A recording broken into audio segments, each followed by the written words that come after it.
Get rid of that darn.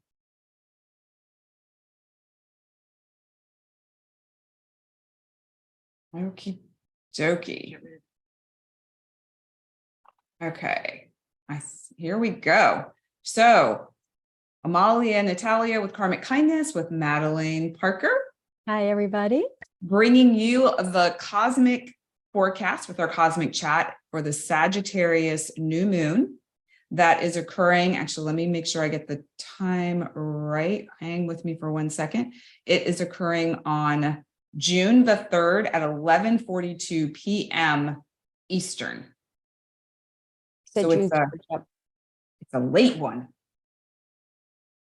The late one this year. So, or this full moon, which is kind of cool. I kind of like them when they're at night because you can go out in the night sky and see it and be under the moon when it's officially full. I don't know. It feels kind of magical to me when you're able to do that. And when they happen during the day, it's, sometimes you can see the moon, but it's not quite the same. It's full on.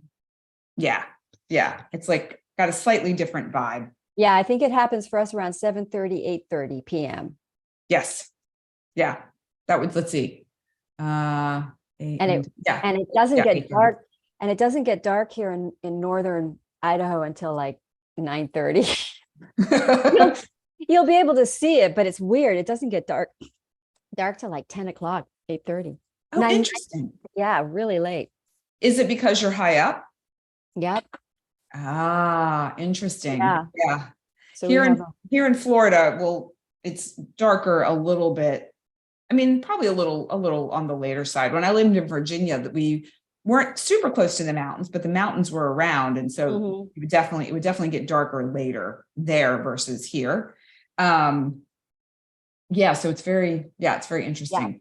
Yeah. And this full moon, I know Madelaine and I were talking briefly before going live that there's a lot of energy coming up.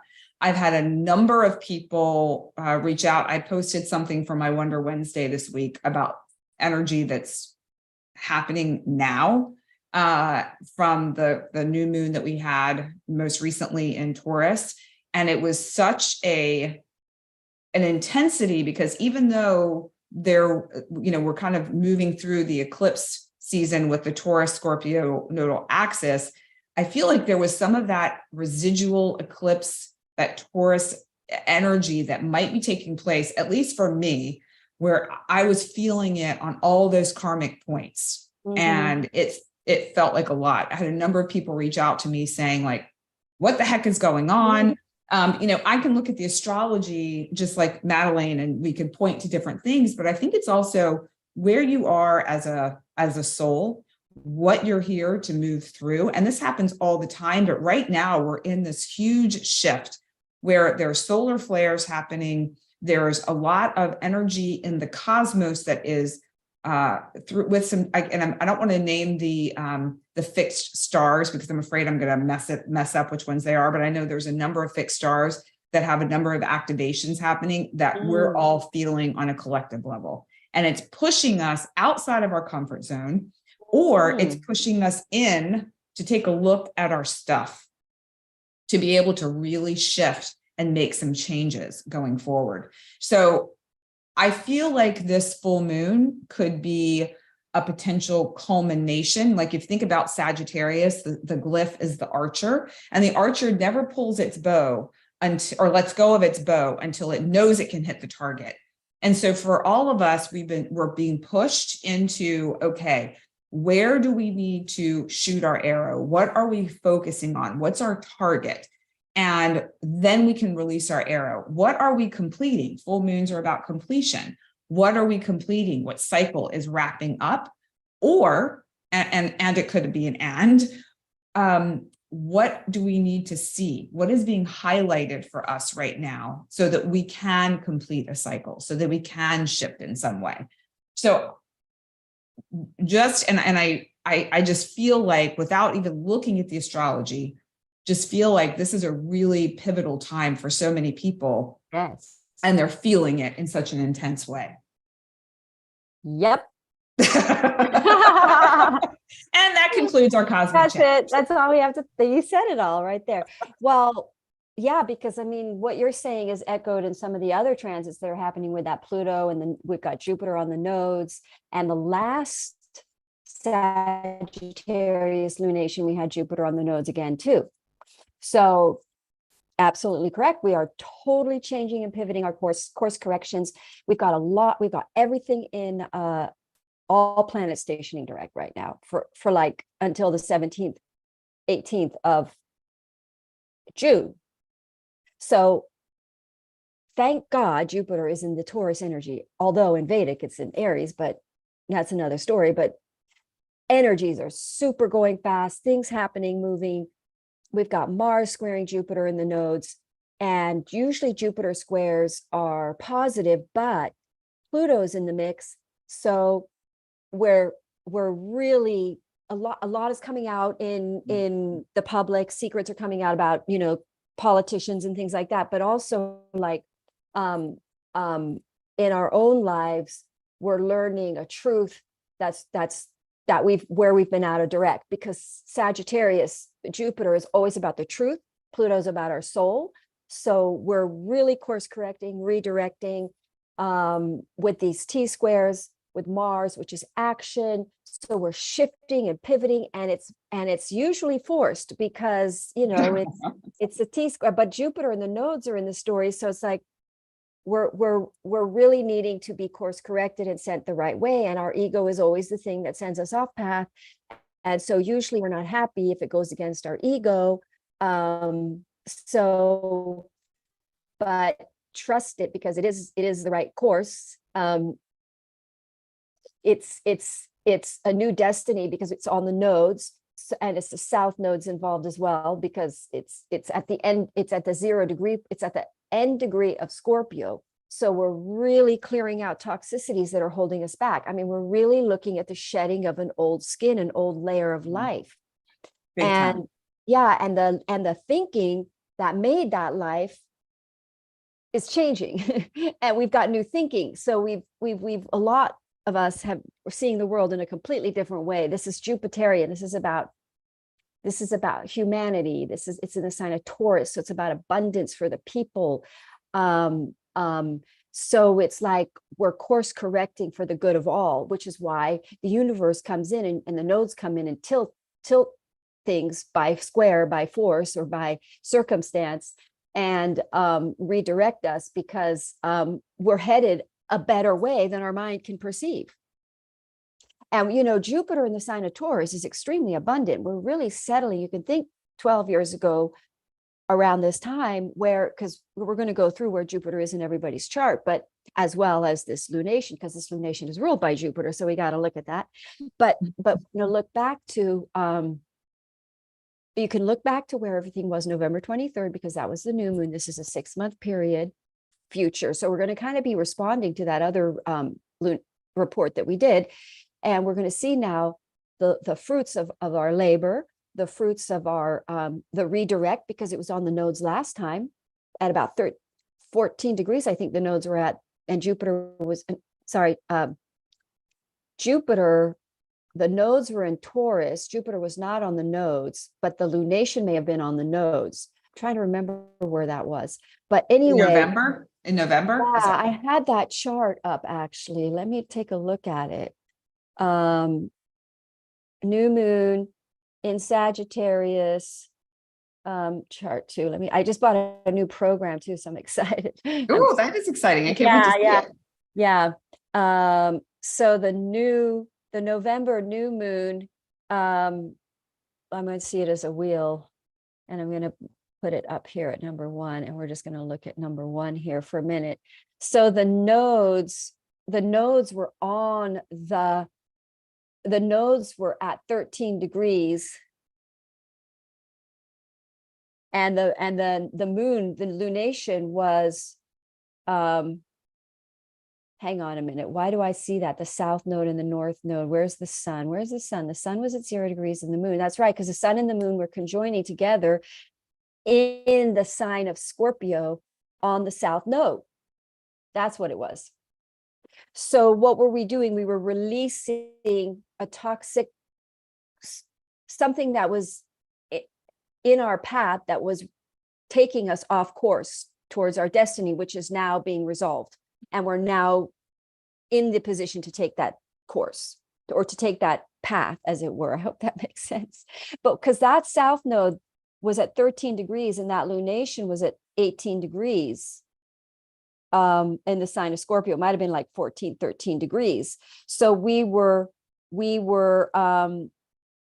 letting go. That was a Sagittarius energy. So the nodes were in Scorpio, and the moon went onto that before the lunation. That's what it is. It was a 0-degree lunation. That's what it was. So we were becoming aware of a toxic situation that was holding us back from our new destiny, and we were going through some sort of a crisis around it. But it also put us on a fire path to initiate a way out. And these fire energies, and a new moon fire energy, you're really lighting a fire up about something. And now we're looking at 6 months later, it's the full moon. So we're seeing the results. We're seeing a culmination, the momentum now taking its path. And we're looking at fire and air energy, all planets direct. Mercury, it's a mutable sign. This is a mutable lunation. And so for about 2 weeks until Saturn goes retrograde, things are going to be very busy and go. And they've already been that way for a lot of people. Things are really moving forward because Mercury is out of shadow. So this is an interesting, let's look at some of the aspects involved in it too, because so Pluto is going direct for a short time. No, Pluto is, sorry. Everything is direct except for Pluto. I was going to say, because Pluto I thought was retrograde. Yeah, Pluto is retrograde. But okay. all the close inner planets are direct. Well, all the planets except for Pluto. Well, and Pluto, for everyone, like Madelaine was saying, it's an outer planet, so we feel it, but we don't feel it as much as we would like Mercury or Venus or Mars, for instance. Yeah. However, Pluto is the planet of death and rebirth. So the fact that it is going retrograde, we are going to be, revisiting and reviewing aspects of ourselves that we need to let go of, that need to die in order for us to be reborn again. Yep. And also when Pluto goes into retrograde, we're much more in tune to our soul's desire, our soul truth. So when it's squaring the nodes and squaring Jupiter, it's tilting us to know a true center. And the sun is squaring Saturn right now too. Well, that's right now, which is causing everyone to not be so busy and work and go inward and connect to the soul calling. Jupiter squaring the Pluto, waking on the nodes, waking you up to your soul's calling. And in retrograde, all the planets have us go inward too, and investigating our inward experience more than how we are on the outward. So it's almost like all the planets are going direct except for that soul in retrograde. So it's connecting with our soul, our truth, taking a moment. And also Jupiter being in Taurus is a slightly slower energy, thank goodness, because otherwise we just like shoot off the planet. Like, wow. Like, yeah. But anyway, so we're grounded with the Jupiter and the Taurus energy, but also the squaring the nodes is, again, just quite simply and clearly, we're all shifting directions.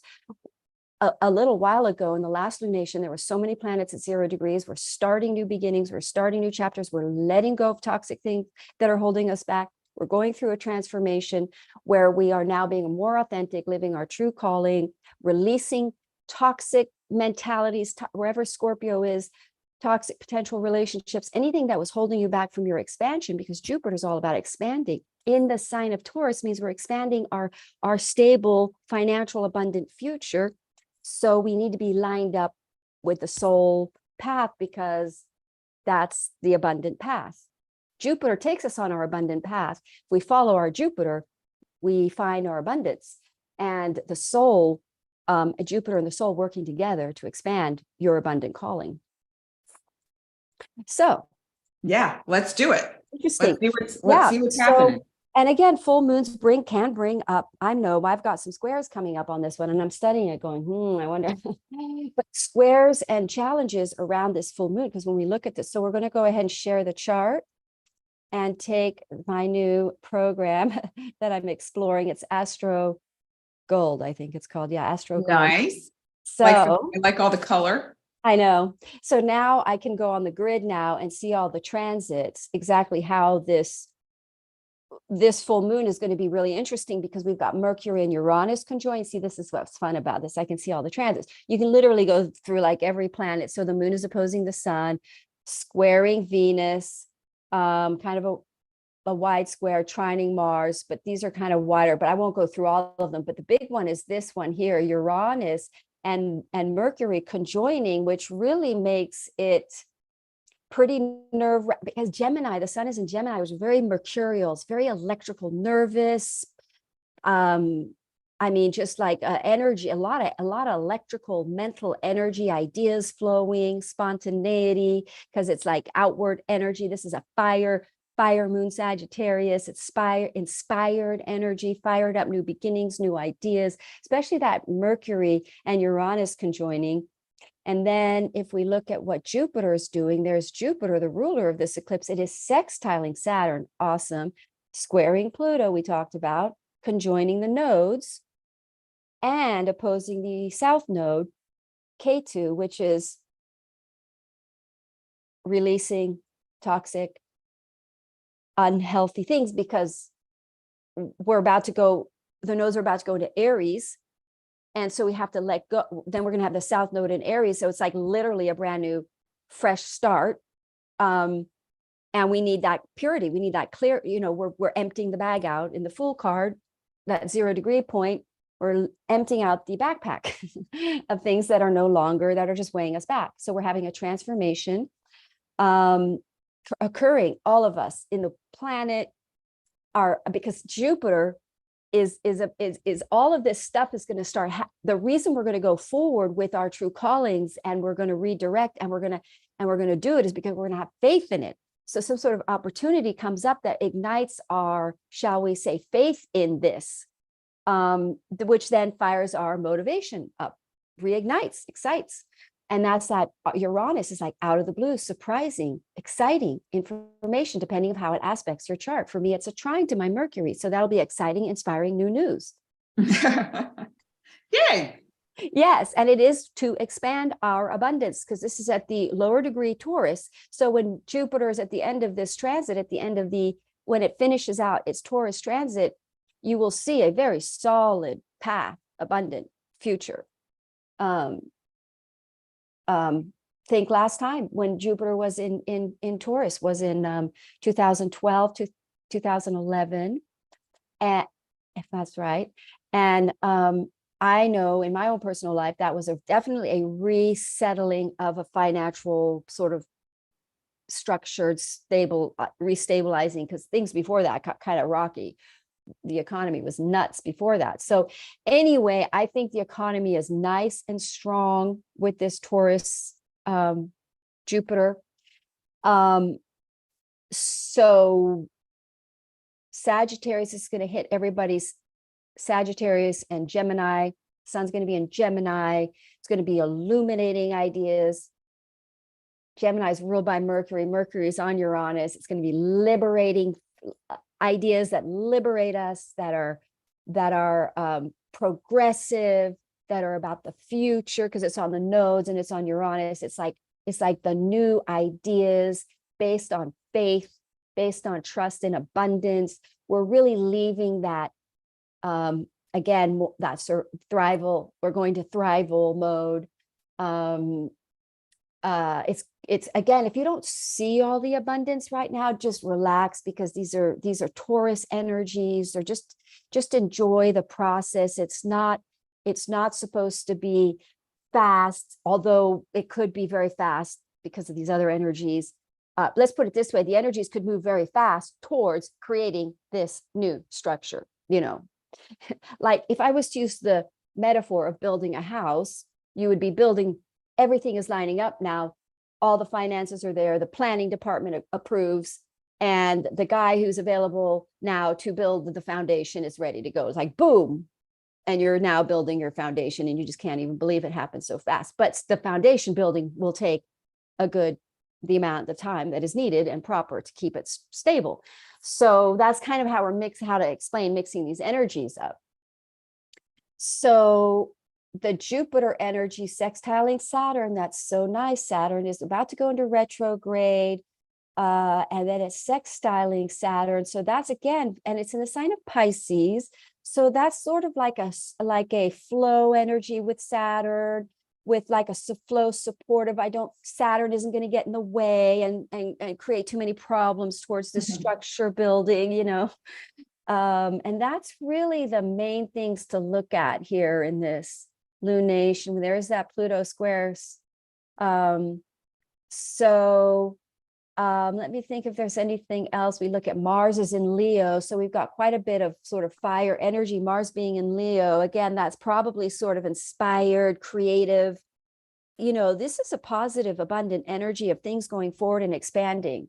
The squares, again, we do have in this eclipse, there's a wide Mars square. So again, when any time we're tilting off we're tilting to a new path, our egos are being, you know, our ego mine already is completely all week. My ego mind's been going, whoa. And I'm aware of how limited my own thinking has been about certain things. So we're really, this is the kind of a new moon where it's kind of like, a full moon where it's kind of like, wow, I can't believe it really is working out. Like this can happen. Like this is going to work. And it's like, it took a lot of faith to believe in this, because it's a high faith energy, but also when it's in 13 degrees, it's below that 15-degree point. It's like 1330, somewhere in there. We're still learning about faith and Gemini, the sun being a Gemini, is about our mind. That Gemini is thinking, it's Mercury, it's a mercurial. So we're becoming aware with the moon there of our emotional issues that prevented us from having faith, emotional wounding that impacted created mental limitations that made us think, oh, no, this can't happen. I mean, the amount of times I do readings for people that have really great messages and say, no, I don't know. I don't think that can happen. So it's like, so we're waking up to our mind aligning with the faith energy of the moon, which is intuitively, we're going to see, because the moon is in Sagittarius, we're going to see a deep intuitive knowing of the right direction. It's connecting to Pluto, our soul. We're going to have faith in it. We're going to go for it. That Mars in Leo, passionate, fired up, inspired, free, excited, because we're free. It's summer. I think, let's just look at Venus. What's Venus doing? Venus, it's a wide square to the Jupiter, but Venus is technically in the sign of Cancer during this. I think still, or did Venus go into Leo by this point? Where is Venus? So Venus is at the end degrees of Cancer, going into Leo. You know, probably not much impact on this lunation, you know, unless you have a planet. It's opposing my Venus. So it's potential that if you have a planet around your Venus, you are reevaluating a relationship, or a relationship from the past could be coming in. Pluto, true soulmates, Jupiter being in a Venus ruled sign. It's in the sign of Taurus, ruled by Venus, which is good for money, but also relationships. A lot of divine partnerships are coming together. I've had so many people this week contacting me that their unions are happening. Because this is about going on missions, and most divine partnerships are here to unite for a mission, for a proper purpose, not just to be in a relationship. There's actually a reason to be in a relationship. I'm searching. What is the reason for being in a relationship? I'm kidding. Anyway, so yeah. I'm sure you're not the only one that's like questioning things, you know, it's like, and if you're in, I mean, since relationships are my jam, it's like, if you're in a relationship, it's like, what are the lessons that you're here to learn in order to express whatever it is that you came here to express together as a couple? Those are big questions. Yeah. And I mean, some of us are here to really learn to align with ourselves and not a relationship, to learn self-alignment. So ultimately we have to stay aligned with the self. And absolutely. has priorities. So, but the divine brings our relationships in to support the mission, the project, and, you know, to have fun, all that, you know, it's supposed to be fun. It's supposed to be having a good time here, believe it or not. People forget that. Mars and Leo, maybe we'll play and have more fun as we work, you know, whistling while we work, having a good time, because Mars Leo is a nice energy. It's again inspired. I think we're really looking at everyone being fired up and ignited and inspired about our lives again and on some sort of new path. And then the only challenges are going to be if you haven't really wrapped up any past life karma that's kind of or other attachments that are really kind of entangling your energy field, as it were, the new path. So that Pluto square, man, we are wrapping things up. We are ending, and it squares a south node too. So there might, you know, with this lunation involving all of this, there might be a sad let go as well. And attachments, we're releasing attachments. If you have strong attachments, they might be rattled from your grip for your highest good. Everybody's highest good is to let go of attachments. It is the best way, the best path towards feeling happy. So yeah, I think I'm trying to think. Oh, you know what's really exciting that I noticed, because I'm really having fun with this app and I'm playing around with it and entering and taking things out. You can add the part of fortune in, and look at how the part of fortune, the sun is at 13 degrees. The part of fortune is at 17 degrees. So it's really close. And so that is really good abundance, you know. So this lunation, I think, really sparkles abundantly for everybody. I think we're gonna finally see sort of a really good period here for a while, you know, as far as I can look astrologically. I think things look really good. You know, Jupiter on Uranus further down the line in the year is kind of an interesting transit coming up. But in the immediate future, it feels to me like things are stabilizing for the majority of us so that we can create an abundant structure and sort of lining things up and committing energy. Someone texted me about the Hierophant card, and it representing Taurus, and Taurus representing commitment and long-term, where we're looking at long-term, because it involves the nodes. We're looking at long-term foundations, structures for the future that are very abundant, the long haul. So, and I mean, shall we jump into Aries, or is there something else you wanted to mention? Just again, last thing only would be, the only stress point would be if you have controlling issues and you're holding on to the way you think everything should be. That's where you're going to struggle. So yeah, let's go to all the houses. So yeah, let's start with Aries. Oops. Aries, you guys have fabulous Jupiter in your second house. Income, you may spend more money, but also increase of income in the next year. But your ninth house, potential travel. Hey, Madelaine, really quick, Yeah. let me pause really quick. Could you do the stop sharing the screen? Because it's like only like partial right there. Okay, perfect. Awesome. Yeah. Okay. All right. I want to get rid of that darn number. Okay, good.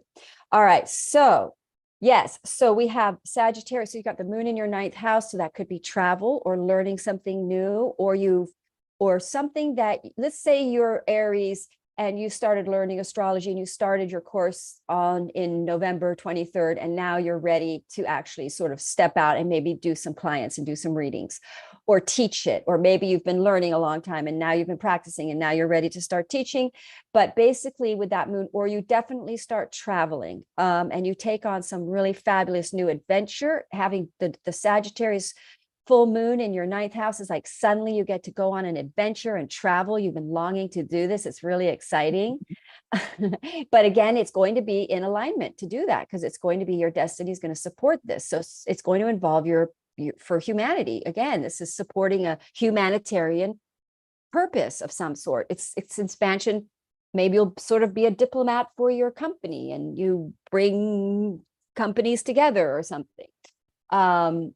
So yeah, so that looks good for Taurus second house. So again, so you've got this expansion of your finances in your second house involving travel, but also you're going to have the sun in your third house. So you're going to also have a lot of ideas. You may start writing something. You may, you'll be busy, sun in the third house, ideas illuminates ideas that then take you on a travel, that then opens up a new idea for how you make money. Opportunities can come in there with a sun in the third house. So yeah, what cards do you get? They're kind of sticky. I forgot to do them for a second. So I was like, did you? yeah. So then I'm like, wait a minute, I'm supposed to be doing the cards. I'm just tuning in here. Let's see. Aries. Oh, well, that was easy. Popped right out after I said Aries out loud. Okay, Yep. so for Aries, let's see if I can tip it so you can see. The banana yucca activates hidden potential. The message is uncover your secret talents. What special gift have you been keeping under wraps that you don't fully acknowledge yet?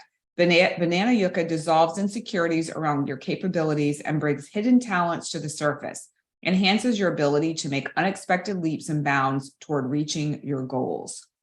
Wow. So I guess that's pretty aligned with that mercurial sort of vibe you were talking about. That yeah, because Jupiter in the second house is talent. Like second house is like you possess a talent or something you possess makes you money. So yeah, Jupiter in your second house could reveal your talent, and you have a hidden talent that you now discover really can make you money. Yeah. So banana yucca, Aries, that's your jam. Cool. So, and to remind everyone, these flowers are from the Flower Evolution deck by Katie Hess of LOTUSWEI. And she is the creatrix behind the LOTUSWEI elixirs. And let me see if I had one on my desk. I actually moved it into my kitchen. Yeah. Elixirs and mists and serums that you can either take under your tongue, or you can, use it as like an essential oil, put it on your hands. I have one for my whole body. Or you can literally just take a screenshot of the picture and call in the energy of the banana yucca to support you and to help you during this next 2-week period. So yeah, all sorts of different ways. All right. We're So, ready for Taurus? yes, let's do it. All right, Taurus, you guys have Gemini, the sun in your second house, but you've got Jupiter on your first house. And when Jupiter comes onto your first house, that's usually when you initiate brand new beginnings. You expand who you are. You feel very confident. You believe in yourself. You take initiative. You go forward. You start new things. You start a business. You start your practice. You get married. You move. You buy a house. These are big energies for Taurus. And then, but a Gemini, the sun in your second house, you're going to see that you can afford to take out a loan, or you can afford, because you've got Sagittarius in your eighth house, the new moon there, you're going to open up a fear. Now you could confront a big fear. Sometimes a full moon in your eighth house illuminates a fear you have of money or of debt, and it reveals financial crisis that can happen. But then all these energies are coming in with illumination of an idea that brings you a new way of making money, or an idea to increase your income and expand your income. And with Sagittarius in the eighth house, also you could land with some sort of a windfall that eliminates your debt. An opportunity starts you on a path that you can now start eliminating your debt. Or you do sell a property and you get income from selling a property, and you can now start a business. Gemini is very much the third house energy, starting business, which you now start a business, which now changes the way you start, because that Jupiter in your first house, you start a new business, you have the money, you gain money to do that, you get a loan, you qualify. And if that happens, it will work out. Don't worry about it. The business will succeed. And in fact, or your business, you already initiated some idea in November, it was a talk, and now it looks like it can happen. An opportunity occurs that you can do it. The money is there, you can do it now. Sun in your second house, giving you ideas, a lot of energy, a lot of mental energy around income. I'm digging what you're saying about this, because this was a big topic of conversation that I had recently with my guy. Both of us have our moon in Taurus.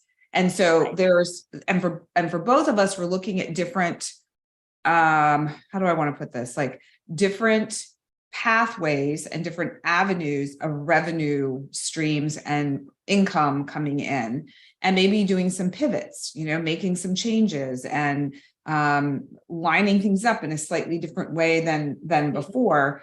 I'm definitely going to remind him to look back at November to see, but Was that node squaring? The nodes are squaring you right there. Yeah. Well, and that for me personally, that was a big activation in November, Right. November and in last spring. Yeah. So, the flower that came out for this, I think, speaks so directly to him and to me when it comes to some of these changes might feel scary. They might feel like, oh my gosh, like this is so big. We have the rose for Taurans, and it activates tenderness, and the message is nurture yourself. So Taurus is all about that sensual experience, about the luxuries of life, about that taking care of yourself. It's the earthly pleasures. So where can you take care of yourself? Where can you, find that place where you can love and comfort yourself during times that might feel somewhat challenging, particularly when it comes to fear around money. I think that's one of a universal talking fear. about that. Yeah, a universal fear for people, regardless of where your moon and your sun or any other planets are. We all think about money. What happens is you're right. Everybody has fears around money, but having a lunation in, depending on where the lunation hits, is whether that issue is going to pop up or not. Yes, true. And because this is in the second house as well for I pop up. It may. And so remember, you have the rose to really allow yourself to just take care of yourself and know that it's all going to be okay. Just be gentle with yourself. And it dissolves disappointment. It dissolves feeling ignored or unloved and the belief that life is full of struggle, because it's not. It really isn't. Let me just go into the magnifies. Magnifies attentiveness, sweetness, kindness, caring for yourself and others, and healing your emotional wounds and scars. So for Taurans, I think it's just I keep hearing the word gentle. Just be gentle and allow whatever comes up to be there and learn from it and move through it with as much grace and ease as possible. Yes, because couple things to think about. One, Jupiter in your first house, you can overdo things. You can overdo it. You can get sick. You can push, push things or on too much stuff. Earth signs can work too hard. And then Jupiter, the energy of Sagittarius, is an energy where you don't want to try. So you want to be careful in this Sagittarian's energies, especially when everything's direct. You want to really not be too impulsive and you got to learn how to work your fire energy, which is to not try. You just let the fire push you forward. Let the inspiration do the work. That's kind of the secret of working with the fire energy. And the Sagittarius energy is the horse. It's when you think of a horse, you think of the hips and the legs. There's a lot of power there. Yeah. So it's and then they've got like you were saying, that they can hit a target while moving. These are moving energies. These are hitting the target while we're moving. Yeah, that's so true. Yeah. So you don't want to try too hard in a Sagittarius. The fire energy will do all the work. And Taurans, you want to say that too, because I know them. They work hard. Yes, for sure. Okay, so let's see, Gemini. Yep, Gemini. So you're having the sun in your first house, which empowers you, gives you confidence, makes you look good, brave, good times. You're out in the world and you're kind of popular, and then you have the moon is going to be in your 7th house of relationships. So these are new inspirations about a relationship from the past, potentially why from the past, because we've got that Pluto square, but it could be a new relationship, coming in, but it's a full moon. So it's like, maybe your struggle to find a relationship now ends, it accumulates, you find your person. It's the time. It's a full moon on your fired up, inspired, adventurous. Maybe you go on an adventure with your spouse or your partner. You decide to go traveling with your person.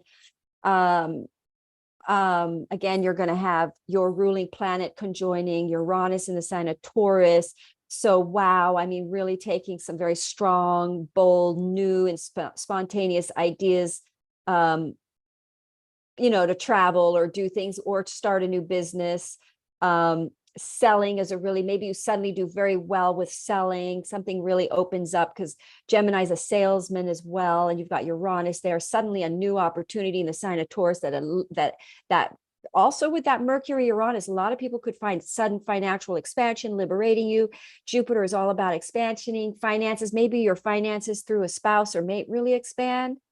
And you Gemini, you have Taurus in your 12th house. So that could be like traveling far away, distant countries, but also like really, really knowing a truth in your soul, because the 7th house is sort of like reckoning of a soul, releasing something of emotional attachment so that you can really create a new foundation. But so Sagittarius in your 7th house, an adventure involving relationships, travel. Let me think, anything else? Well, I feel like this card speaks to all the things you just said. Let's see. So we have the night blooming Sirius. This activates fearlessness, and the message is take a leap. Take a leap? So, leap. Yeah. And I feel like that's a lot of what you were talking about. It's about that. Are you yearning to make a huge leap in your personal growth? I mean, 1st house, that's personal growth right there, that self. And when it comes to confidence. Yes, absolutely. And look at how that looks like the sun. It does. Yeah, it really does.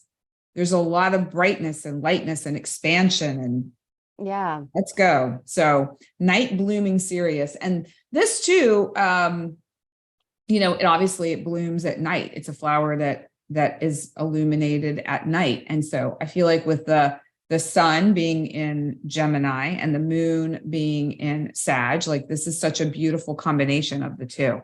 Yeah. Really nice. Really nice. Interesting. Okay. So Cancer. All right. Okay, Cancer, you guys have this in your 3rd. Well, you're going to have Sagittarius in your 6th and 12th. So it's interesting because I look back on the 23rd for me of November. It's kind of hard for me to know, but I was doing a lot of workshops then. And so for Cancer, because it's in your 9th house, you have actually wait a minute, what am I doing? Sorry, why do I keep thinking 9th house? It's travel, Jupiter, 12th. So you're going to have the sun in your 12th house, which is like long distance traveling. It could be the country, it could be retreats. So or spiritual workshops that I kind of do at that time too. So looking like potential working situations, because it's your 6th house, the moon is there and it's a full moon. So efforts you've put into a career or you don't forget the Pisces houses are all being activated. So it's very much potential travel with work opening up for Cancer, which is really a big dream for me.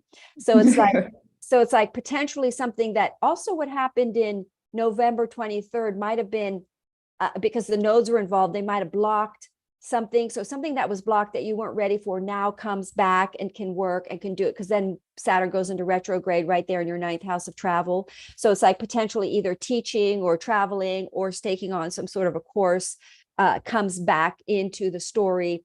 But it could very well be a big travel thing, because you've got the sun in your 12th, Saturn in your 6th, in your 9th, which is travel, but also Jupiter is the energy of travel as well. And then having the moon in your 6th house is something coming to fruition, the results. It could even be the results of something you've done where you've been working on your health. That is now over, an issue. You now find a solution to it. Jupiter is expanding in the sign of Taurus, expanding all of our health. It's in our 6th house for Cancer. Actually, that's really about to happen, kind of funnily enough. I think because I've had this goiter in my I've been on a journey to try to figure out, heal it, and it was Hashimoto's, but it might come from fillings, from leaking fillings. I just did a whole thing. So I'm going to the dentist, and maybe that's going to get removed. So I Wow. know. So then maybe that's going to go completely go. Maybe that's the cause. So that's a full moon in my 6th house, like illuminating the cause of an issue. Now, the sun being in the 12th house opens up an emotional cause to the issue, or a spiritual cause, or just sort of a higher understanding of it all, you know. So yeah, for Cancers, you're gonna see something. It's going to reveal a soul issue towards the cause, an emotional issue towards your health problems, spiritual issue that you can resolve through day-to-day practices, because the 6th house is what we do on a day-to-day that determines our health and our wealth. So something that you've been doing on a day-to-day for your health or your wealth, Cancers, is now going to open up and produce the abundance that you deserve on that, and potential travel, which I really hope to do. Oh, no, Madelaine loves traveling. Yeah, I really do. It's in my blood. Okay, so we have for Cancerians, we have the jade succulent. So this activates presence. The message is go for it. The key piece of this I want to point out, though, is it also relates to vitality. So are you feeling vital, or are you not feeling vital? It helps the expansion of chi energy. So your life force energy expanding, growing, and filling you up a bit more. So this feels really aligned with Cancer as far as where they're going, and a great flower to call in if you are, you know, dealing with maybe a health issue or a health crisis, and you're needing a little bit of support with that, tapping back into your vitality. I like that. And also that what you're saying, that the full moon actually sort of activates vitality in that house, which gives you health, which is great. Yep. Very cool. And Jupiter being in Taurus is going to be good for health, natural health. All right. All Leo. right. So Leos, let's find you guys. Where's my chart? Got too many windows open. Cut this one down. Okay, where is my, okay. Sorry, can't find it. Where'd you go? There it is. Okay.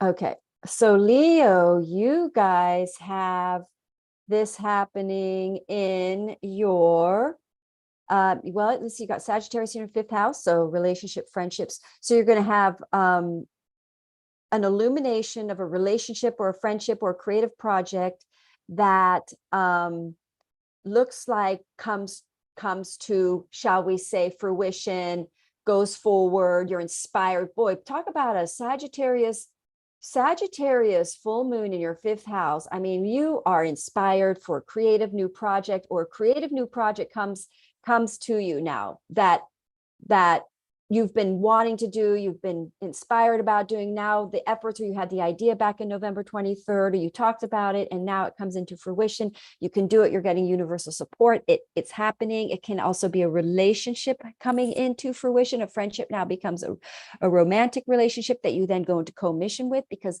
sort of relationships that happen now with Jupiter in a Venus sign is for our squaring the nodes on the nodes, is the relationship that is here to support our destiny, our projects. So it's very likely a creative project where the relationship comes in. So you're going to have, Leo has Taurus in their 10th house. So Jupiter is going to be for a year in your career house. So you're really seeing some really positive things happening in your career, expansion in your career, upgrade, promotion, new clients, just a great sort of career boost for Leo. But then we've got, so maybe that's the creative project that occurs that then gives your career a boost. Leo are very talented, creative people. They all are. So they're going to fire up about they're going to take a more creative destiny and more creative path. Remember, this full moon is all about having faith, trusting. We're thriving. We're no longer surviving. We're going for our Jupiter. We're believing in the Jupiter. We're shooting for the Jupiter. It's that Sagittarius. We're going for the goal, the big dream. And there's a creative hope, an inspired energy to do it, a revitalization. And the Sagittarius fire is not the fieriest of the fires. And Leo is the medium fire. The fieriest of the fires is Aries, but the Sagittarius is the most calm of the fire energy. It's the last of the fire, as it's more, shall we say, just embers and things. And so, but it's more long-term, it's more long-lasting, and it's definitely moving. So we're looking for Leos, a very long, steady, inspired, new career focus and relationships that are supportive. Tribe people coming in that are, and I forgot to talk about Cancer with the 11th house. They've got new tribe coming in that are involving their work too.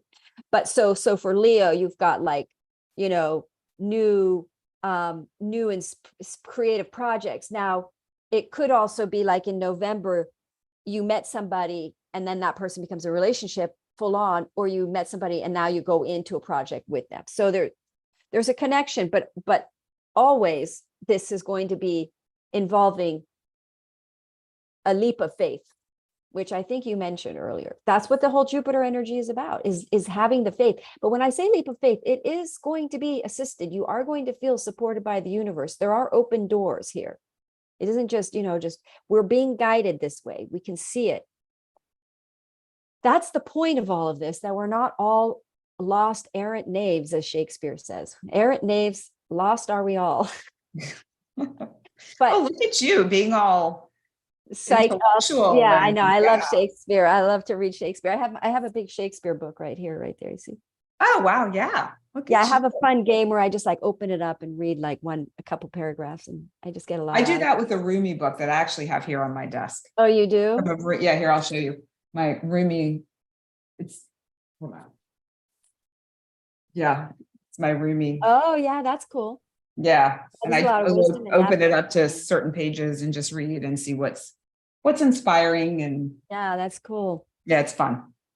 So so Leo is taking excited, inspiring, fired. This is a firing up energy for Leo of creative passion, new beginnings, fruition, coming to fruition. Taurus is in your 10th house of career. You're letting go potentially of a living situation because you've got that South Node in your 4th house. So what card do you find for this? Okay. This, which when I saw this, I'm like, oh my gosh, this is so Leo. All that yellow, gold, and orange, fiery. This is a nasturtium. And this card activates spontaneity, and the message is spice up your life. Now, what I feel like this card really represents is it also activates being at the right place at the right time. And that to me speaks directly to that 10th house you were talking about for Leos. When it comes to this, during this lunation, something may show up for Leos that relates to a creative project, which then helps launch their career or gives them a boost in some way for, could be somebody that they meet in a social situation or on the internet that then also really helps them launch. So there's a connection with all those pieces for Leos, and I can speak to that for myself also with a fellow Leo friend of mine. She and I are talking about working on some things together, some creative projects and endeavors. Nice. Wow. And I love that she and I are both Leos, because it's like we just got that double dose of energy to really launch it forward, which is awesome. Remember, we said the 5th house is friends? Yeah. Wow. Yeah. So very interesting. Also, Leos are great teachers. The 5th house is children, and Sagittarius is also teaching. So a lot of Leos might start teaching children or become teachers too, just to create that. Oh, that's interesting too. Okay. Yeah. It's a nice spin. Yeah, 5th house. So that's cool. Cool. It is. Yeah. Super All fun. right. Virgo, you pure feminines or pure masculines. I know many Virgo men right now. I seem to be reading from Virgo risings, but men. But this Sagittarius hits your 4th house, so full moon illuminating your family, living situation, emotional opportunity, potential of investment, financial property investment could show up, or you could suddenly discover your property is worth quite a bit of money. And then we've got the Gemini in your 10th house of career. You may decide to start 10th house of career with Gemini there, the moon, again, you know, the sun there illuminating sort of a shifting of your career, illuminating what you want in a career. And it's potentially you start working from home, or you sell a property so you don't have to work, or you get an upgrade in your career so you can travel. You sell your house to travel, you change your house to an Airbnb. But we're looking at expansion of your fourth house. So expansion of property and real estate, investing opportunities coming there, expansion. You're going to have Jupiter in your ninth house. So that's a travel thing for the next year, and also learning or becoming accredited at something, or taking on a university course, traveling, going abroad to take on a university course, which then makes you leave home with the, you know, shifting a situation around your home. What else can we say? Ninth house, you're learning. Maybe you decide to stay home and learn and expand your home and make more money from your home because you add a room or you add to it. I actually do know a Virgo rising who's thinking about adding an addition to his house so he can rent that out. Absolutely. So all of that, of course, and then ideas and you know, Mercury is conjoining Uranus in the sign of Taurus. So it's like financial ideas that liberate you, a career idea that can financially liberate you, a sudden idea that liberates you financially. Maybe adding that addition, you sell it and it liberates you financially. You don't have to work. What'd you get? The bird's foot lotus. And what I'd like to draw people's attention to with this card here is the yellow. I mean, there's a lot of yellow here. So we're talking about the solar plexus. So your sense of self and your power. One aspect of this that really jumped out at me when you were talking about the fourth house was the ancestral component of the fourth house. Oh yeah. And how there might be things coming up that relates to power for Virgos. This activates contentment. The messages take charge. And there is an energy around this where there might be old fear or worry from your ancestors, from your lineage, that's going to be highlighted for you to complete, to transform that worry and that fear that may run through your lineage, and be able to find a sense of peace, a place of peace, and be able to take charge in a whole new way to activate all of the things that you were talking about, Madelaine, right, for them to, you know, move forward in their life in a whole new way.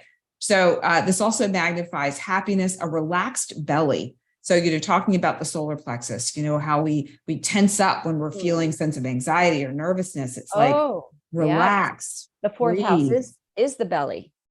It's Cancer. There you go. Yeah. So a beautiful card for Virgos. So tune into this energy if you're feeling a little activated. That does remind me, because of the fourth house is also very emotional, and this is a moon energy. So the moon is there. There might be an emotional thing happening in your family. You might have to let go of a living situation. There's a lot of emotions around it. Yeah. Or you're really excited emotionally and very fulfilled with a new living situation that's very emotionally fulfilling. That's right for you. That feels good too. Okay. Libra. Sagittarius is your third house. So I would say third house lunations are mostly kind of like emotional issues around siblings, people that live around you on a day-to-day. That's a Sagittarius. So you might suddenly feel really motivated to sort of go camping or do things in your immediate area that gets you outdoors. I always forget that about Sagittarius energy. We are looking at outdoors energy as well, and adventurous and out. So you may want to do an adventure in your local area, like, and then you're going to have third and ninth. So you're going to have the sun and Gemini in your ninth house. So you might have some ideas. Also, this is a travel. You may also start planning to travel or or because Gemini is very much the energy of, and Libra is very much the energy of, they're very, shall we say, strategize. So they may start planning, may want to start planning more travel in their experience of living, not being so stuck in their area, their local area. They want to expand beyond their local area and the local people that are around them, and to maybe seek out more travels and more distant prairies and distant areas to explore, because they've got the sun there in their 9th house. So they may have ideas. It's ruled by Mercury on Uranus in the 10th house. They may cunningly come up with liberating ideas of making money through traveling. The third house is also writing, right? Starting a business. They may decide to start a business or start a writing project and travel to write. That would be fun. A creative third house, another third house things would be writing, small businesses, entrepreneurial projects, any kind of, you might decide to start a website, start writing a blog, or and then maybe you can travel and do that, or maybe you learn something because the sun is in your 9th house, so you become aware of something you need to learn how to do, so that you can start a project in the third, start a business. You could decide to learn astrology, and then you're going to start your own practice in the third house. Okay, I think, what'd you get? Flower. The trumpet vine. Nice. And this one is so crystal clear. Like I don't even need to give an God. explanation. Activates effortless speech. The message is free your voice. So how did I not think of that? The third house is communication and talking. Exactly. Yes. It's all about it. So it's, have you been struggling to speak with ease? Have you been struggling to tune into what it is that you want to say, and then actually be able to say it? Wow. Libras also, they always want harmony and balance. They don't want to rock the boat. They don't want to upset people. So they don't say stuff. Yeah. Now it's time for you to speak up. Say the things that are on your mind. Wow. I'm so glad you pulled that card, because that really pulled a whole aspect to this transit that I kind of missed, which is most likely Libras bursting out and communicating. They may get in arguments with siblings or people they know around, you're right, but suddenly sort of an adjustment about their communication, their thinking, because that Uranus and Mercury are together. We've got that Jupiter squaring Pluto, so truths coming out, suddenly all out of the blue, like communication, Yes. like pent up communication potentially from the new moon in November. But you're right, Libras, I always forget that Libras have a hard time speaking a truth, and sometimes it buries it and they're not even aware of it, and when we get it, go boom. Yes.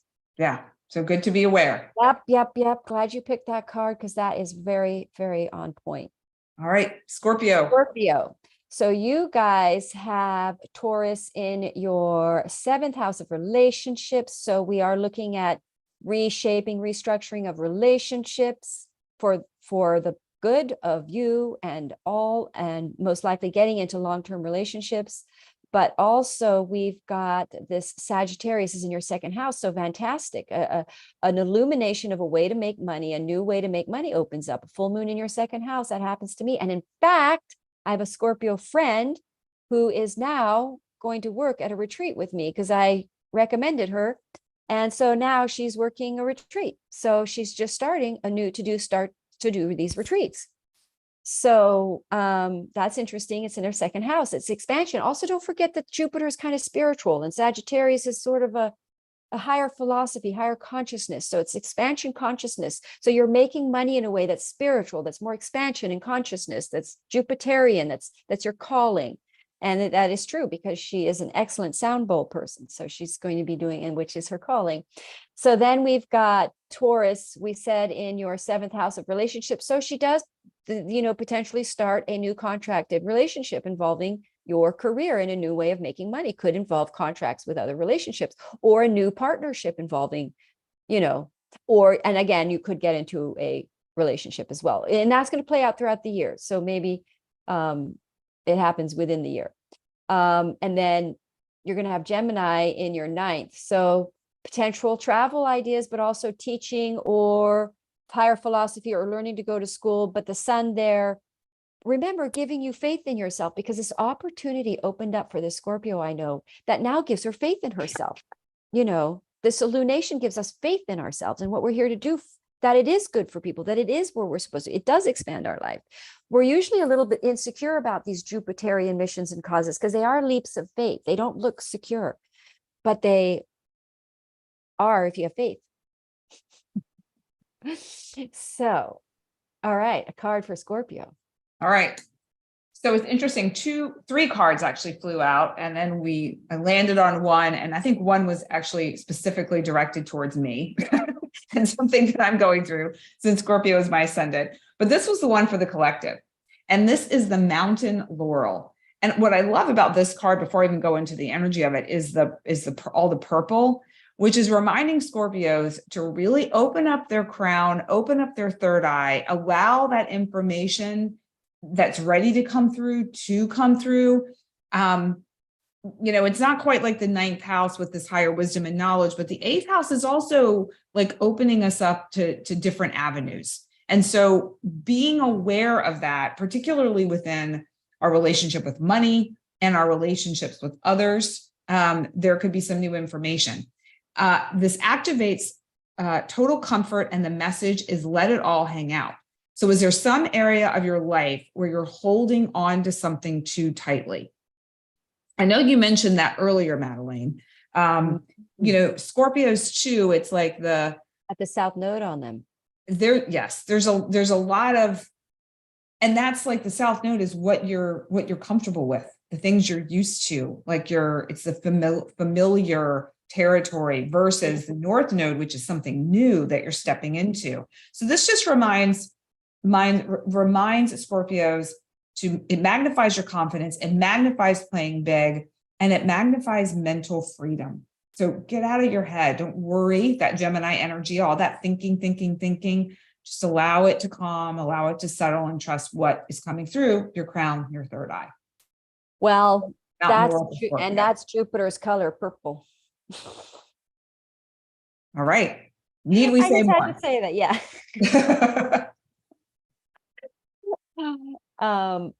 Sagittarius. This is your first house lunation. So full moon in your first house.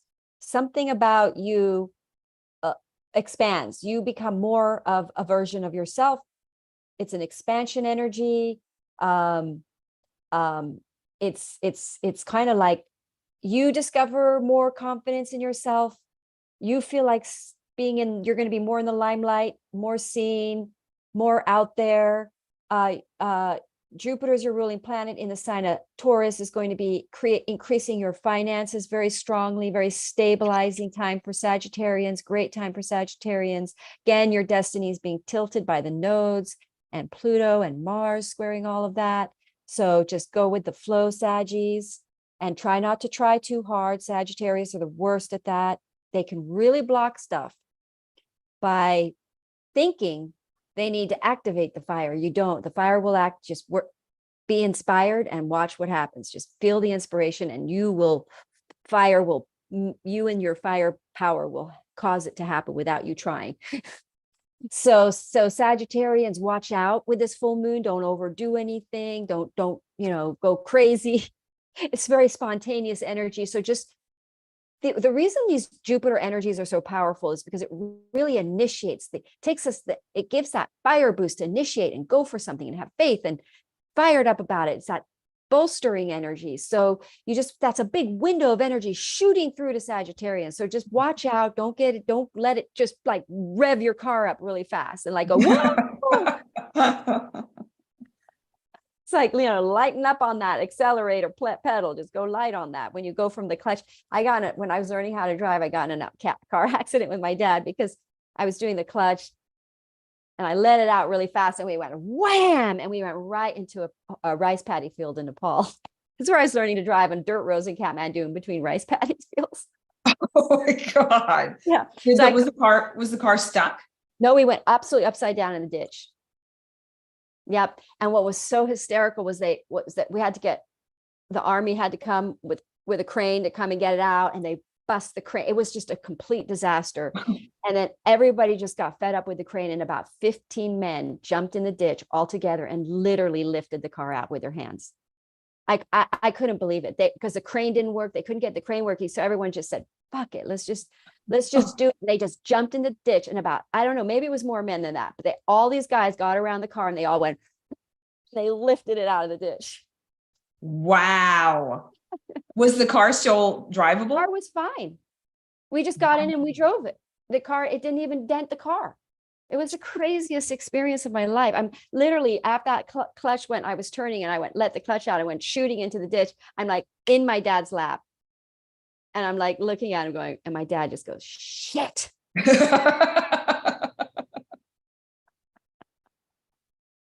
That's a great story. Was he mad at you? He wasn't mad at me. He was mad at himself for he was just pacing going, oh my God, because there could have been kids playing in that ditch. I mean, it just freaked him out that we could have like hurt somebody or something, but we didn't. It all worked out okay. It was quite crazy actually at how uncomplicated the solution really was. And that reminds me that this full moon in Sagittarius is solutions to situations that seem to have been no solution for 6 months or so. Wow. So anyway, I know, that's a great story. That's an awesome story. I love that. I love that. So that was my first driving experience. So anyway, okay. So that was Sagittarius full moon. So watch out, Saggies. Do not do what I did on that car thing. Like let the accelerate, let the gas, let the clutch out slow. Yeah, right. I've had experiences like that. I didn't flip a car or hit another car, but learning how to drive manual, it's just, if you're not ready, you really can just go, take off. Yeah. Yeah. I only learned manually because in Nepal, they only had that. They didn't have automatic cars anywhere else in the world but America until really the 80s. You didn't see automatic cars in the rest of the world. So and now it's hard to American find. Thing. Yeah, you can't. Now it's hard to find one. Yeah. So I don't know if you completed that. I got so distracted by the car story. I know. I think I know, me too. Is there anything else? Well, let's look at your Taurus house. Your Taurus house in Sagittarius is your Taurus house. Let me see that. That's your 6th house. So for the next 6 years, you're going to be dealing with solutions to health issues, day-to-day habits, bad habits that have not been good for you. You're going to start making your beds more often, maybe more disciplined, take on a spiritual practice and also a new work that is abundant. This is all good. It's like abundant. You're building abundance. You're building better health. You're building a better routine for your money, your income. Nice to have that there. All right. So I would like to share the bird of paradise with the Sagittarians out there. And I find this so interesting because it relates to something you didn't talk about a ton, but because the sun is in Gemini, this really does have a lot to do with it. The Gemini mind, that constantly going mind, this activates connection, but the message is quiet your mind. Quiet your mind. Nice. And this even to me kind of reminds me of that energy that you were talking about with the car, that kind of like Sagittarius, that forceful push of energy. This reminds you to move from your head to your heart and to be more in a meditative state. So it's more like that slow flow meditative state. And then feeling a deep connection with others. So where could you maybe connect with someone that you care about? Where can you connect with yourself through others? Because we often are people in our lives are our mirrors. So what are they reflecting about you for you to take a look at? Because this is in your 1st house. What do you need to see about yourself, maybe through the connection with other people, or maybe connecting with yourself in a whole new way? Doing something just for you. Yeah. Your head. Don't forget the sun is in your 7th house. So there's a good chance we're illuminating relationships that are for our true destiny as well. That's going to be a part of the picture. But I do like that because don't forget we got Uranus and Mercury conjoining in your 6th house. And I'm already feeling the nervous energy. Look at me. I'm feeling very hyped up. It's very, Sagittarians get very, very, very hyped up in this energy. So that calming energy is not a bad advice to be giving Sagittarians right now. I'm almost Yeah. feeling you might get very, very itchy footed and just like literally just start traveling. Like that might happen to me. You might. So yeah, folks, everyone, don't be surprised if you see Madelaine here in Florida and we're side by side doing a live. Oh, I would love to explore Florida. There's so much to see there. It's so interesting place. Come on over. It might happen. It might happen. Spontaneity. That is a Sagittarius energy. So you never know, everybody.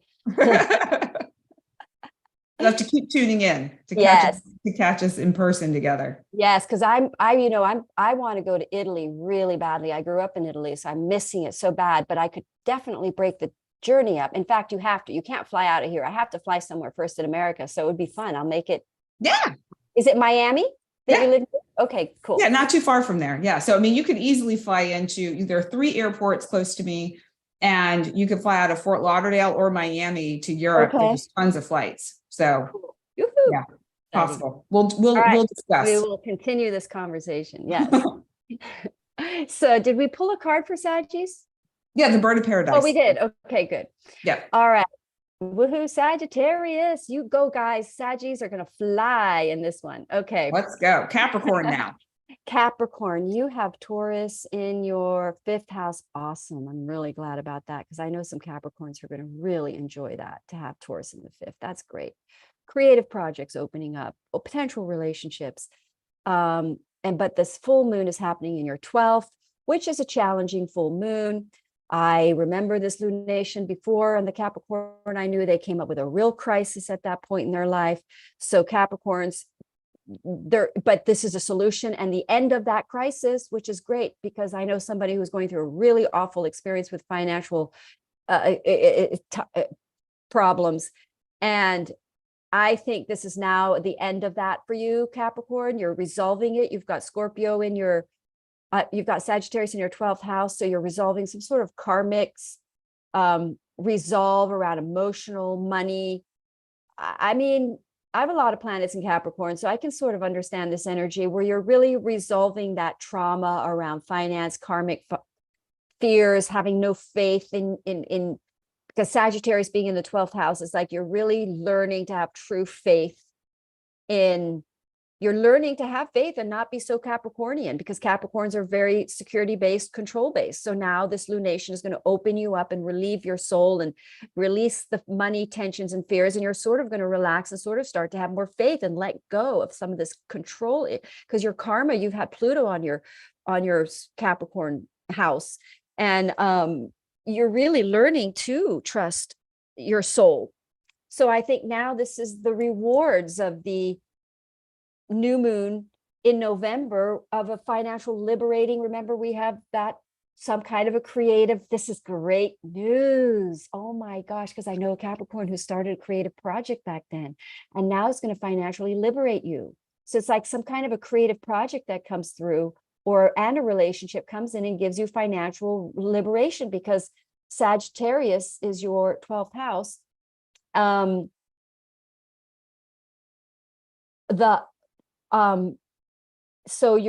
I just want to look at where Gemini falls in your 3rd house. So I'm sorry, no, Gemini.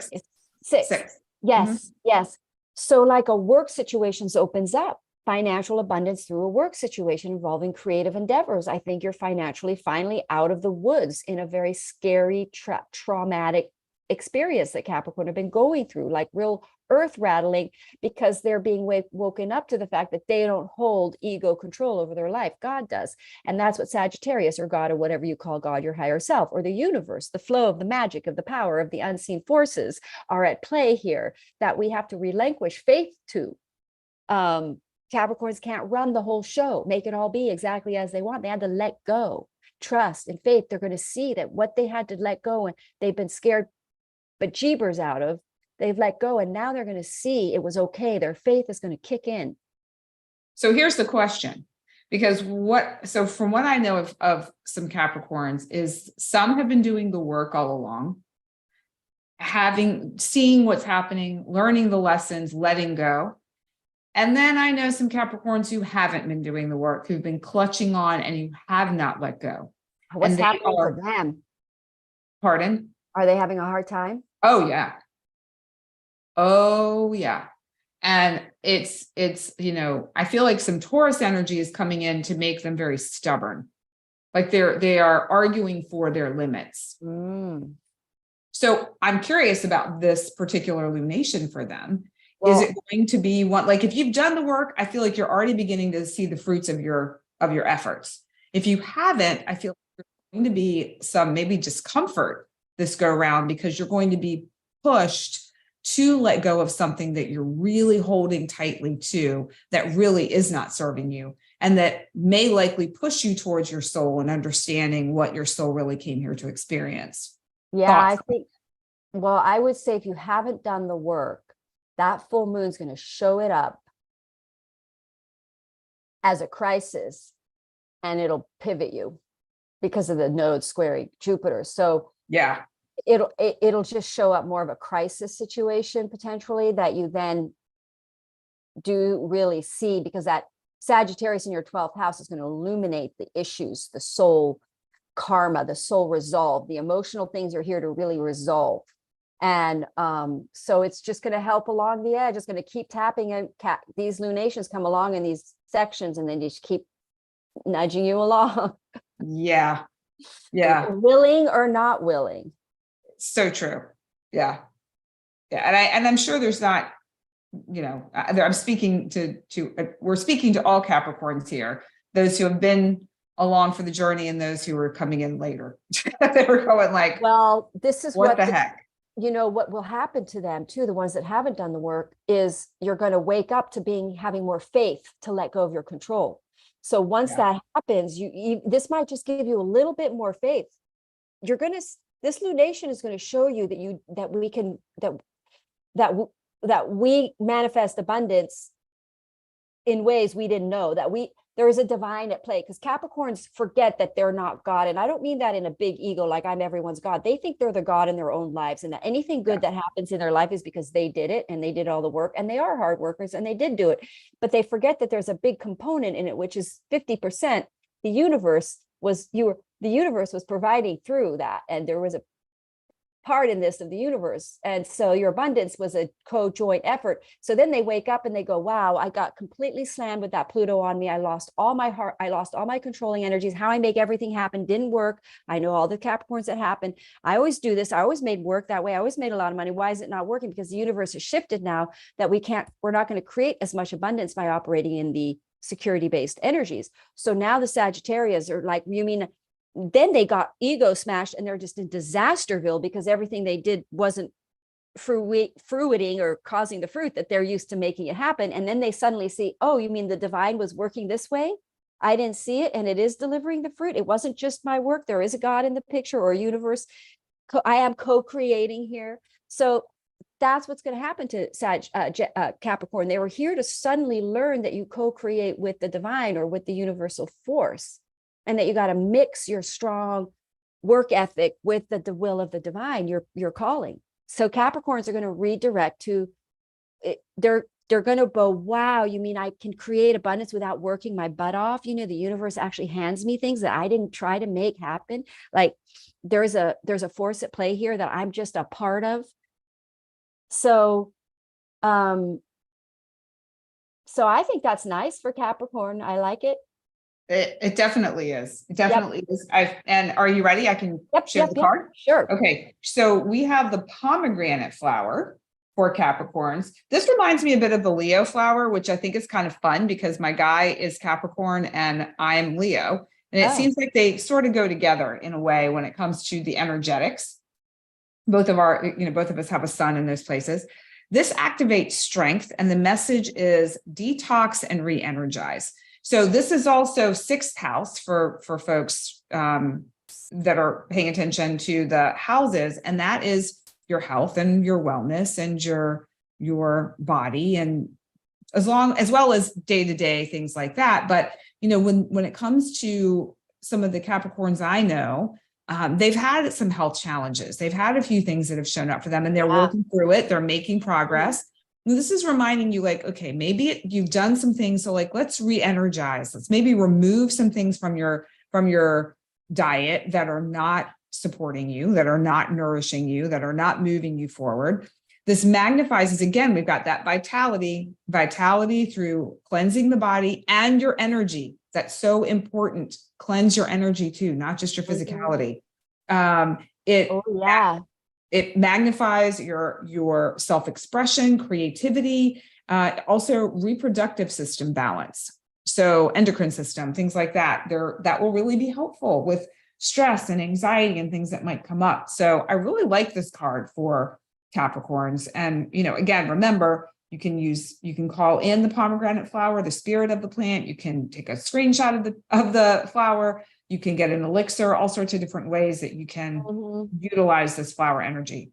Was there something you wanted to share too, Madelaine? I forgot to mention that Gemini, the sun is in their 6th house. So that really resonates with that card and their health thing with the card there, because you were talking about their health and Gemini being there and Mercury ruling your 6th house, and that having Uranus and Mercury conjoining is a nervous, stressful energy for sure, activating nervous energies in your 6th house. So Capricorn do need to learn a spiritual day-to-day practice. This might be a time where they do learn. Maybe that's one of the things they learn with Sagittarius in their 12th house, is that they need a day-to-day mental stress, self-soothing practice. Yeah. Oh, I think that's helpful for all of us. Yes, for sure. It would be great for all of us. Okay, Aquarius. Speaking of mental soothing, let's see about them.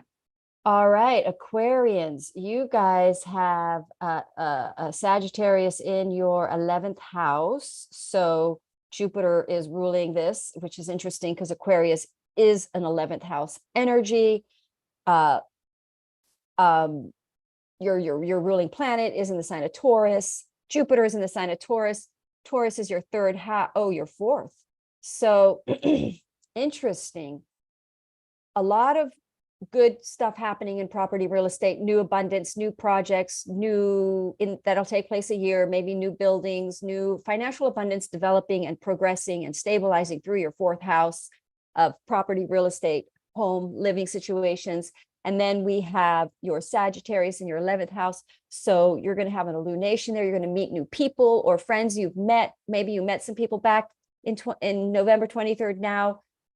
They become your full-on tribe, and you start joining in projects with them, or you discover your new tribe. You know who they are.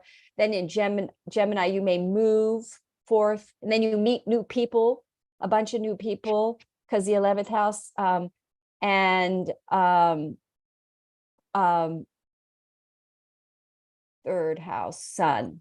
So yeah, what's in the 3rd house? The 4th house, Taurus is in your 3rd. No, wait, Gemini is in your 5th house. Oh, wow. So then we're looking potentially at creative writing projects, new friends, new people coming in for creative projects, aligning with a Jupiterian mission, writing creative projects, inspired by new people. This also, the moon there, you could win something, you gain clarity about your calling, you have a long-term goal. Suddenly you can see yourself achieving a long-term goal.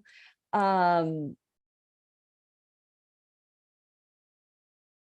house, sun, because we got that Mercury there and Uranus in your 4th house, sun liberation around a property, it liberates you financially so you can move. Go ahead. Sounds like you feel like you have a card. I do. The date palm flower. All right. This relates more to Aquarians in general. I think it's just a reminder for them. Activates freedom from extremes. The message is shift the paradigm. Magnifies being imbalance between your linear and non-linear thinking. So when you think about Aquarians, they have this like open-mindedness to them, but they don't necessarily want to be. They want to fit in, but yet they don't want to fit in. It's like, at least at a certain stage of life, the Aquarians and I know, they wanted to be unique, but yet they also wanted to fit in. So this is helping you find that place where it's like, you are you, period. You're okay with it. You don't have to be, and you also don't want to be like the super oddball person that can't connect with people either. So this magnifies moment-to-moment awareness, free of worry and activates the sense of like daydreaming, but daydreaming in a way, what I'm seeing is more of this daydreaming and inspired action, daydreaming to create, daydreaming to line up with what you truly want and desire for your life. So the date palm flower, the question is there a part of your life that is out of balance? Where can you bring that back into balance? And again, when you think about Sagittarius, you are lining up with that target. You're making sure that you're right there, because when you release that arrow, you want it to hit where it's going. And so for Aquarians, find that balanced place before you release the arrow. That's nice. And that's a really, really nice full moon for Aquarius, because the 11th house is a really lucky house. It's extremely benefic house. And to have your Jupiter lunation there with Jupiter in your 4th house, I would say something very, very lucky happens around property, real estate, finances, winning, recognition, awards. I mean, it's a really nice lunation for Aquarians. Possibly the best one. Yay. Awesome. Yeah. All right. Pisces to round it out. Taurus is your 3rd house here. So all year you're going to be very busy, maybe doing a website, short distance traveling, a lot of commuting. And then you're going to have Gemini is in your 4th. Again, the sun illuminating a new place to live, or I know is Pisces rising, who's moving and who is very busy. And then we've got Sagittarius in your 10th house, which is career, which is awesome. So this is a full moon in your career house, Pisces. This is like a big job coming through, a fruition, something you reach for. The Pisces I'm thinking about might have had a disappointing situation. I'm not sure, it might have been around. They might have instigated something that didn't look like it was happening right away around that November 23rd. And by the way, Sagittarians have no patience. So this is a full moon around something we've been having to be very patient around. And so your Pisces are now getting the rewards of something they've been really waiting for. And it's coming through. It's a career thing. And plus, they've got Saturn in their 1st house. So they're definitely career centric right now. Career is just moving like gangbusters this is a time where they're working hard, and it feels good because they're accelerating career. All their focus is career. And so these opportunities, some sort of big opportunity coming for them in a career, it's happening in their 10th house. So it's kind of like a dream come true career opportunity coming in that's excited. They're very excited. I got to tell my Pisces sun to calm down. He's Sagittarius sun, Pisces rising. Oh my God, they get too excited. So try not to get too excited. But Sagittarius in a full moon in your 10th house is great. It's a career. It's an upgrade in your career, a raise in your new client, a new opportunity comes in that you've been struggling for, that you've been waiting for, that you've been hoping for. You're now grown up enough for. That's the thing about lunations in the 10th house. You're ready now. You've done some maturing for this. You weren't ready back then. The impatience, Sagittarians have no patience. I'll tell you, understanding patience is the biggest spiritual gift you can give yourself, because your success and all that is good is on the other side of that impatience. And I used to hate pulling the Temperance card. I'm Sagittarius, so it's my least favorite card. Now I know. And in fact, I ripped it out of a deck once. I was doing a workshop, and somebody was like reaching for that deck. And I said, that deck's not full. They said, so they went to get another deck, and they said, what card was missing? And I said, the Temperance card. I ripped it up. And then they got another deck. She goes, I bet that's the card I need. And she pulled another deck, and out comes the Temperance card. Boom. Of right? course. So basically, and when you understand that Temperance card, now I love the Temperance card when I see it. I get it. We're supposed to just Sagittarians cannot wait for anything. And it's like, the more you wait, the better it gets, because what you're waiting for is getting stronger and more grounded and more developed and there's time involved. We're aligning with it. And in the meantime, Sagittarians are supposed to just enjoy living and not be in the waiting energy. A lot of times I'm giving readings for people and they have very optimistic things coming, but then they're waiting for it. And the waiting implies that the moment is not full and complete. And that's a blocking energy. So Sagittarians have been waiting for this, but hopefully given up. because then once you stop that waiting, it can happen because you're not in the energy of something lacking. Until when this comes, I will be happy, I will feel full. But that is an illusion. Life is complete and full as is right now. But these lunations bring things that we are for our fate. So we just had to be patient, which means we're okay in the meantime, completely full. Completely. And the pink magnolia speaks to this. So interesting. It activates self-care. The message is take exquisite care of yourself. It magnifies the feeling of being complete, whole, and worthy, which is literally what you just said, Madelaine. Oh, that's so funny. Yes. Great one to end the whole read with, but yeah. Totally. And I also want to share that it magnifies retaining energy for your own needs and purposes, and the protection from burnout or resentment. And so I know with some Pisces in my life that they can go to a place of burnout and then be resentful that they feel like that, towards other people because it's their fault somehow. So just remember, just take care of yourself. And this is a slow down, like what you were saying, be patient, slow down. Especially Pisces, because they're ruled by Jupiter too. So it's like, take it easy. Yeah. But I just thought of something you just said that ignited it. So it's faith. They're going to have a lot more faith, because you're saying like Pisces can tend to be a very doomsday people. They think, I know, I deal with it with my son. So it's like, I think now they're going to go, oh, wow, I guess I was wrong about all that doomsday. I guess it's work out, And that's, I think, the thing where, okay, so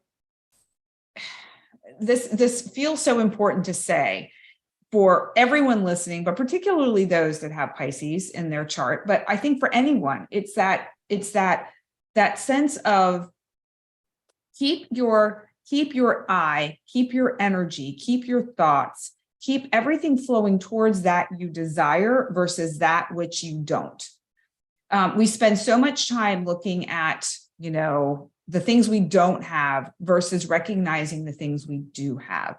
And like you were saying, Madelaine, we have everything we could need. We really do. It's all the other stuff. They are great. I'm not disputing that. I mean, I'm all about having the finer things and having the little extras and the fun, but we also have to remember to keep an eye on the prize versus I don't have it. That's Sagittarius or whatever yet. Yeah. Because the Sagittarius has got a long-term goal and is shooting for the long-term goal.